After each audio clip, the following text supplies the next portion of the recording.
గణేష్ అంత్యక్రియలు మాత్రం కూడా ఒక చాలా వరకు అందరూ తరలి వచ్చడంతో ఇటు పాటలు కళాకారులు కూడా డప్పు చప్పులతోటి అలాగే ఎర్ర జెండా రేపరేపలతోటి కూడా ఇక్కడ వెళ్తున్నటువంటి ప్రజల్లో ఎవరి తోచినటువంటి వారి ఆలోచనలు కూడా ఇక్కడ ఇంప్లిమెంట్ చేస్తున్నటువంటి ప్రస్తుతానికైతే ఇక్కడ పాటలు కూడా అంటే ఉద్యమ పాటల స్ఫూర్తితోటే వెలిశాల గ్రామానికి ఒక క్రెడిబిలిటీ ఉంది. అట్లాంటి నేపథ్యంలో కూడా ఉద్యమ పాటలు కూడా మనం చూస్తున్నాము. దీంతో పాటు ఇక్కడ ముందుకు వెళ్తే మాత్రం ఒక్కొక్కసారి ఇక్కడ విమలకతో పాటు అనేక మంది కూడా ఇక్కడికి తరలి వచ్చారు. ఎక్కడ చూసినా కానీ ఉద్యమ వీరునికి అంతిమ వీడ్కోలు పలికేందుకు కూడా ఇక్కడ వస్తున్నటువంటి నేపథ్యంలో కూడా ప్రస్తుతానికి ఇక్కడ కామ్రేడ్ రవణ అన్నటువంటి ఫోటో, ఇది దాదాపు ఉద్యమాలకు వెళ్ళినటువంటి ఆ ఫోటో. ఆ తర్వాత 35 ఏళ్ల తర్వాత అజ్ఞాతంలోకి వెళ్ళిన తర్వాత రాకపోవడాన్ని కూడా చాలా వరకు ఉంటున్నారు. కానీ ఈ గ్రామస్తులు కూడా అంతిమ యాత్రలో ఎర్ర జెండాల రేపరేపలతో ఒక ఉద్యమ స్ఫూర్తి మాత్రం ఇక్కడ కనిపిస్తుంది. వాళ్ళ డ్యాన్సులు అలాగే ఉద్యమ పాటలకు కూడా పోరెత్తిపోతున్నటువంటి పరిస్థితి కనిపిస్తుంది. ప్రస్తుతానికి ఇట్లాంటి సిచ్యువేషన్స్ ఉన్నాయనేది కూడా చూడొచ్చు. ఎవరు ఎక్కడ కూడా కాంప్రమైజ్ కాకుండా గుండె నిండా బాధలు నింపుకొని కూడా వాళ్ళు నింపుకొని ఆ డ్యాన్సులు చేస్తున్నటువంటి పరిస్థితి. ప్రస్తుతానికైతే ఎక్కడ చూసినా కానీ ఇసుక పోస్తే రాలనంత జనం ఇక్కడ మనకు కనిపిస్తుంది. ప్రస్తుతానికి అంతిమ యాత్రలో పాల్గొనడానికి కూడా చాలా మంది ఇక్కడికి వస్తున్నటువంటి ఆ పరిస్థితి నాకు కనిపించింది. ఊరంతా, ఎందుకంటే వెలిశాల గ్రామానికి కూడా ఒక చరిత్ర ఉన్నటువంటి నేపథ్యంలో ప్రస్తుతానికి ఎక్కడ చూసినా కానీ ఒక ఉద్యమ బావుట ఎగరవేసినటువంటి వీరుడికి కన్నీటి వీడ్కోలు అందించడానికి కూడా ఇక్కడ వెళ్తున్నటువంటి పరిస్థితి. ప్రస్తుతానికైతే ఒక్కొక్క నేపథ్యం అయితే కనిపిస్తుంది. ఒకసారి మనం ఇక్కడ చాలా వరకు ఇక్కడ మాట్లాడేటువంటి ప్రయత్నం అయితే చేద్దాము. ఎక్కడ చూసినా కానీ ఇక్కడ గణేష్ అన్నకు అంతిమ వీడుకోలు కూడా పలికేందుకు కూడా సిద్ధమవుతున్నటువంటి నేపథ్యంలో కూడా ప్రస్తుతానికి చాలామంది ఒక్కొక్కరిగా తరలి వస్తున్నటువంటి ఆ పరిస్థితి. ప్రస్తుతానికైతే ఇక్కడ పాటల రూపంలో కూడా అనేక మంది ఇక్కడికి వస్తున్నటువంటి పరిస్థితి ప్రస్తుతానికి కనిపిస్తుంది. ఇక్కడ వాళ్ళ సోదరుడు గాజర్ల అశోక్ మనతో ఉన్నారు. ఇక్కడ చాలా వరకు ఈ ఇంత బాధను కూడా దిగమింగుకొని ఇక్కడ ఊరంతా ఇంత మంది జనం ఎక్కడికైనా వస్తున్నారంటే ఇక్కడ గమనించాల్సినటువంటి పరిస్థితి. ప్రస్తుతానికైతే ఎట్లాంటి పరిస్థితులు ఉన్నాయి, అక్కడ సొంత సోదరుడు తను కూడా ఉద్యమం పట్ల వెళ్ళిన తర్వాత మళ్ళీ ఆరోగ్యం సహకరించక జనజీవన స్రవంతిలో కలిసినటువంటి పరిస్థితి. ప్రస్తుతానికైతే తను దగ్గర ఉండి వెళ్ళి తన సోదరుని ఆ డెడ్ బాడీని కూడా ఇక్కడ తీసుకొచ్చినటువంటి పరిస్థితి. ప్రస్తుతానికైతే ఇక్కడ గాజర్ల అశోక్ గారు ఉన్నారు. ఇక్కడ వారితో ఒక్కసారి మనం మాట్లాడదాము.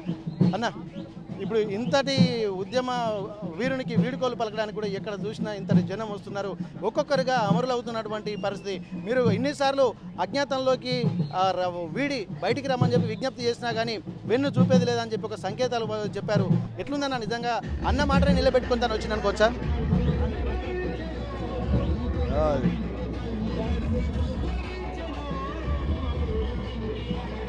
అంటే ఇప్పుడు గాజర్ల రవి ఆయన ఒక వ్యక్తిగా ఈ గ్రామం నుంచి ఆయన ప్రస్థానం మొదలైంది.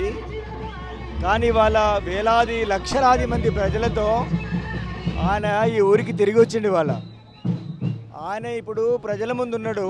ఆయన ఎలాంటి స్థితిలో ఇక్కడ పాలక వర్గాలు ఎలాంటి స్థితిలో ఆయన హత్య చేసి ఆయన డెడ్ బాడీని ఇచ్చిండ్రు అనేది ప్రజలందరికీ కనిపిస్తున్నది. వాస్తవానికి ఆయన చేసిన నేరం ఏంటి?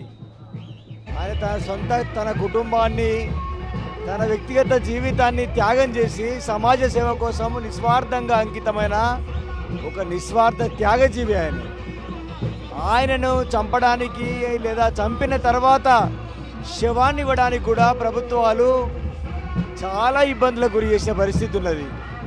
అసలు ఈ దేశంలో రాజ్యాంగం అనేదే లేదు, మేము ఏది చెప్తే అదే రాజ్యాంగం అనే పాతకాలం నాటి భూస్వామ్యపు రాచరికపు పరిపాలనను ఈ దేశంలో ప్రస్తుతం అధికారంలో ఉన్నటువంటి దేశ పాలకులు ఈ దేశంలో వాళ్ళ విధానంగా అమలు చేస్తున్నారు. కాబట్టి వాళ్ళు డేట్లు నిర్ణయించి మేము మావోయిస్టులను చంపుతామని ప్రకటించడం కంటే డేట్లు నిర్ణయించి ఈ దేశంలో అసమానతల్ని మీరు రూపుమాపండి, డేట్లు నిర్ణయించి దేశంలో దోపిడీని రూపుమాపండి, డేట్లు నిర్ణయించి దేశంలో కుల వివక్షను రూపుమాపండి, డేట్లు నిర్ణయించి దేశంలో నిరుద్యోగ సమస్యను రూపుమాపండి, డేట్లు నిర్ణయించి దేశంలో పేదరికం లేకుండా చేయండి. ఇవి చేయడం చేతగాని పాలకులు వాటిని హక్కులుగా, రాజ్యాంగపు హక్కులుగా అడుగుతున్న వాళ్ళని, ప్రశ్నిస్తున్న వాళ్ళని ప్రశ్నను చంపుతామని వాళ్ళు అంటే ప్రశ్న ఇంకా అనేక రెట్ల శక్తితో ఈ దేశంలో మళ్ళీ పుడుతుంది అనడానికి ఇవాళ గాజర్ల రవి అంతిమ యాత్ర మరొక్కసారి ఈ సభ్య సమాజానికి అంతా తెలియజేస్తున్నది. ఎందుకంటే ఇక్కడికి వచ్చిన వాళ్ళు ఎవరు కూడా మా రక్త సంబంధికులు దీనిలో కేవలము ఒక 2 పైసల మందం కూడా లేరు. ఇక్కడ ఉన్న వాళ్ళందరూ కూడా ఆయన ఎవరో ఆ మధ్య ఒక రిపోర్టరు ఇంటర్వ్యూ చేస్తూ అడుగుతున్నారు, వర్గ సంబంధం గొప్పదా రక్త సంబంధం గొప్పదా అని. మరి వీళ్ళంతా ఎవరండి? రక్త సంబంధమే గొప్పదని కాసేపు అనుకుంటే మరి వీళ్ళు గాజర్ల రవికి ఏ రక్త సంబంధం వీళ్ళు? కాబట్టి ఈ సమాజంలో ఎవరైతే తమ జీవితాన్ని తమ కోసం కాకుండా ప్రజల కోసం జీవిస్తారో, తమ జీవితాన్ని తమ కోసం కాకుండా ప్రజల కోసం త్యాగం చేస్తారో వాళ్ళ వెనుక లక్షలాది కోట్లాది మంది నిలబడతారనడానికి ఇవాళ ఈ అంతిమయాత్ర ఒక నిదర్శనంగా కనబడుతున్నది. ఓకే, వస్తున్నప్పుడు కూడా పోలీసులు కూడా అందరినీ చెక్ చేసి పంపిస్తున్నటువంటి పరిస్థితి, అంతిమయాత్రలో కడదారి చూసుకొద్దామని చెప్పి కొంతమంది అక్కడ ఆపుతున్నటువంటి పరిస్థితి, దీన్ని ఎట్లా చూస్తున్నా? ఆపడానికి ఇక్కడ ఏం జరుగుతుందండి? ఇక్కడ ఏమైనా దోపిడీలు జరుగుతున్నాయా, దొంబీలు జరుగుతున్నాయా? ఇక్కడ ఏమైనా నిజంగానే ఏమైనా మతపరమైన కొట్లాటలు జరుగుతున్నాయా? లేదంటే ఈ ఊర్లో ఎవరైనా మరి పాలళ్ళు కొట్లాడుకుంటున్నారా? లేకపోతే ఎవరికి మధ్య కొట్లాటలు అవుతున్నాయి కాబట్టి ఇక్కడ హింస జరుగుతుందనో ఇక్కడ ఏం జరుగుతుందనో ప్రజలను ఆపుతారు. ప్రజలు ఇక్కడికి ఏమైనా నిజంగానే ఇక్కడ ఉన్నటువంటి ఎవరి ఇళ్ళని దోచుకోవడానికి అంత గుంపులు వస్తున్నాయా? మరి అలాంటప్పుడు ఎందుకు? కాబట్టి ఆపడం అనేది నాకు తెలిసి జరగదు.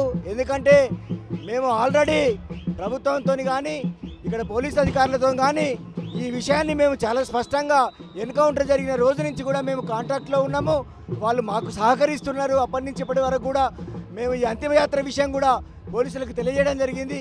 నేను అనుకుంటున్నా అది మరి ఒకవేళ ఏదైనా ప్రచారం జరుగుతుందా, నిజంగానే జరుగుతుందా? నిజంగా జరిగితే తప్పనిసరిగా అధికారుల దృష్టికి మేము తీసుకెళ్తాము.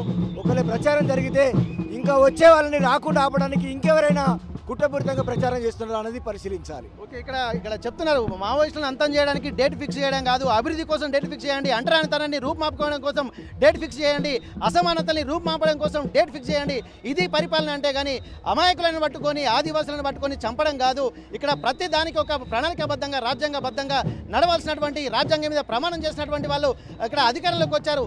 రాజ్యాంగాన్ని విస్మరిస్తుకుంటూ కూడా ఇట్లా చంపడం ఏంటన్నట్టు ఒక ప్రశ్నలు తలెత్తున్నాయి. ఏ రక్త సంబంధం లేకుండా కూడా ఇంత వేలాది మంది ఇక్కడికి వెలిశాల గ్రామానికి వచ్చారంటే దీని వెనుక అంతరార్థాన్ని కూడా ప్రభుత్వాలు గుర్తించి ఇప్పటికైనా కళ్ళు తెరవాల్సినటువంటి అవసరం ఉంది. ఆపరేషన్ కగర్ లాంటివి ఆపాల్సినటువంటి అవసరం ఉంది. శాంతి చర్చలు జరపాల్సింది.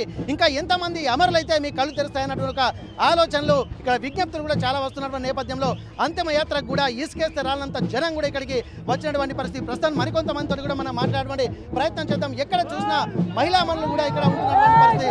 ప్రస్తుతానికి అంతిమయాత్రకు సంబంధించి అన్ని ఏర్పాట్లు చేస్తున్న నేపథ్యంలో ఎక్కడ చూసినా ఇసుక వేస్తే రాలంతా జనం ఉన్నారు. ఇక్కడ ప్రస్తుతానికి ఇక్కడ ఒక నాయకుడు అన్నట్టు ప్రజలలో గుండెలో ఉంటారు తప్ప ఎక్కడనో కాదన్నటువంటి ఒక సంకేతాలు కూడా చెప్తున్నటువంటి పరిస్థితి. ప్రస్తుతానికి కొంతమంది ఇక్కడ స్వచ్ఛందంగా వస్తున్నటువంటి వాళ్ళని మనం మాట్లాడదాం. బ్రదర్, ఇక్కడ అంతిమయాత్ర ఇక్కడికి తరలి వచ్చారు, ఎట్లా ఉంది ఇక్కడ వాతావరణం? ప్రజల కోసం పనిచేసినటువంటి, నిస్వార్థంగా జీవితం మొత్తం కూడా ప్రజల కోసమే త్యాగం చేసినటువంటి గొప్ప వ్యక్తులు.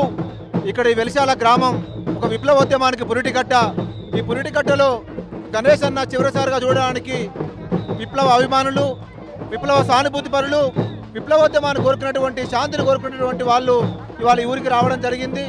ఇవాళ ముఖ్యంగా ఒక శాంతి చర్చల ప్రతినిధిగా, శాంతి కోరుకునేవాడిగా 2004లో ప్రభుత్వం జరిపినటువంటి చర్చలకు శాంతియుతంగా రావడం జరిగింది. పాలకులు శాంతిని కోరుకుంటా ఉంటే పాలకులు ఇవాళ యుద్ధం చేస్తూ ఉన్నాయి. యుద్ధాన్ని వెంటనే ఆపాలని చెప్పేసి, ప్రజలు కోరుకుంటున్నటువంటి శాంతిని నెలకొల్పాలని చెప్పేసి ఇవాళ ప్రజలుగా, ప్రజాస్వామికవాదులుగా ప్రభుత్వాన్ని, కేంద్ర ప్రభుత్వాన్ని డిమాండ్ చేస్తూ ఉన్నాం. వెంటనే ప్రభుత్వం యుద్ధాన్ని ఆపివేసి ఆదివాసుల కోసం, ప్రజల కోసం శాంతిని కొనసాగించాల్సిందిగా, శాంతి చర్చలను జరపాల్సిందిగా కేంద్ర ప్రభుత్వాన్ని, ముఖ్యంగా నరాంతక మోడీ, అమిత్ షాలని ఇవాళ ప్రజల తరపున మేము డిమాండ్ చేస్తూ ఉన్నాం. అందరికైతే ఇక్కడ మరికొంతమంది ఉన్నారు. ఇక్కడ అందరూ ఒక్కరొక్కరిగా ఇక్కడికి చేరుకున్న నేపథ్యంలో ప్రతి ఒక్కరు ఇక్కడ అంతిమయాత్రలో పాల్గొంటున్న పరిస్థితి. మేడం, ఎట్లా ఉంది వాతావరణం చూస్తుంటే? ఇక్కడ చూసినట్లయితే వీళ్ళ కుటుంబంలో 6 అమరులైనారు. ఎవరి కోసం అయినారు? బీద బీటి బడుగు బలహీన వర్గాలకు న్యాయం జరగాలనే ఒకే నెపంతో అయినటువంటి వీళ్ళు ఈరోజు అశువులు వాసినటువంటి పరిస్థితిలో ఉంది. యావత్ ప్రజానీకం కూడా కోరుకుంటున్నారు కోరుకునేది ఏంటంటే అందరూ సుభిక్షంగా ఉండాలని కోరుకుంటారు. అట్లనే పాలన చేస్తున్నట్టే పాలకులు కూడా తమ పిల్లలు బాగుండాలని, తన ప్రాంతం బాగుండాలని, తన దేశం బాగుండాలని కోరుకుంటారు. అందులో మీరు భాగస్తులే కదా. దయచేసి మోడీ గారికి, అమిత్ షా గారికి విన్నపం ఏంటంటే ప్రజల తరపున, తెలంగాణ ప్రాంతం అంటేనే పోరాటాల ప్రాంతం. ఈరోజు పోరాటం లేదే తెలంగాణ రాష్ట్రం లేదు. పోరాటం అంటేనే ఈరోజు ఈ రాష్ట్రాన్ని సిద్ధించుకోవడంలో ఎంతోమంది అమరుల త్యాగఫలంతో వచ్చినటువంటి రాష్ట్రం. కాబట్టి ఈ ప్రాంతం మొత్తం నాటి నుంచి నేటి వరకు, ఒకనాడు నిజాం పరిపాలన నుంచి మొదలుకుంటే నేటి వరకు కూడా యుద్ధం ప్రకటించి యుద్ధం ద్వారానే వాళ్ళ అనుకున్నట్టుది ఛేదించుకోవడం జరిగింది. కానీ ఈరోజు ఆదివాసుల కోసం పోరాటం చేస్తున్నటువంటి వాళ్ళనైతేనేమి, ధనవంతులు గరీబీ వాళ్ళను ఎక్కువెట్టిన విధానాన్ని రూపుమాపాలనే ఉద్దేశంతో అడవులకు పోయినటువంటి వాళ్ళను పట్టుకొచ్చి చంపడం సరైంది కాదు. మీరు పాలకులు కాబట్టి, తండ్రి పాత్రను పోషించాల్సిన దశలో ఉన్నారు కాబట్టి తమ పిల్లలుగా ఎంచుకొని అందరినీ చేరదీసుకొని సమయంతో పౌరకుల ద్వారా, ఇతర సంఘాల ద్వారా చర్చలు జరిపి వెంటనే కగారును ఆపేసి మీ పిల్లలను, మీ ప్రాంతాన్ని సుభిక్షంగా ఉంచుకునేటట్టుగా చేయాలి. రేపటి రోజుల్లో ఆ రకంగా అయితేనే ఈ ప్రాంతంలో మీరు అడుగుపెట్టే ఆలోచనలు ఉంటాయి. రేపటి రోజుల్లో మీరు ఎలక్షన్లో వచ్చినప్పుడు ఎవరిని అడుగుతారు? ఎందుకు అడుగుతారు? తమ బిడ్డలను ఓడగొట్టుకున్న తల్లిదండ్రులు మీకు ఓటేస్తారా? తమ ప్రాంతంలో పోయిన అశువులు వాసినటువంటి పిల్లల ఆ ప్రాంత వాసులు మీకు ఓట్లేస్తారా? ఏ రకంగా ఎంచుకుంటున్నారు? కొంచెం ఆలోచించండి.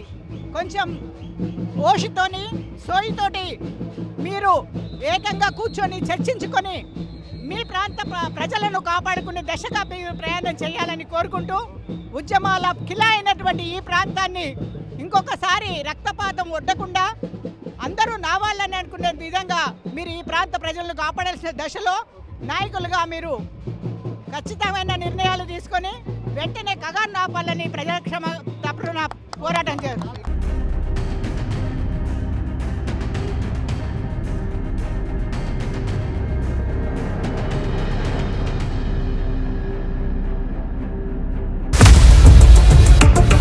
ఇండియా పాకిస్తాన్ ఉద్రిక్తతలపై లేటెస్ట్ అప్డేట్స్ కోసం డౌన్లోడ్ చేసుకోండి RTV లైవ్ యాప్.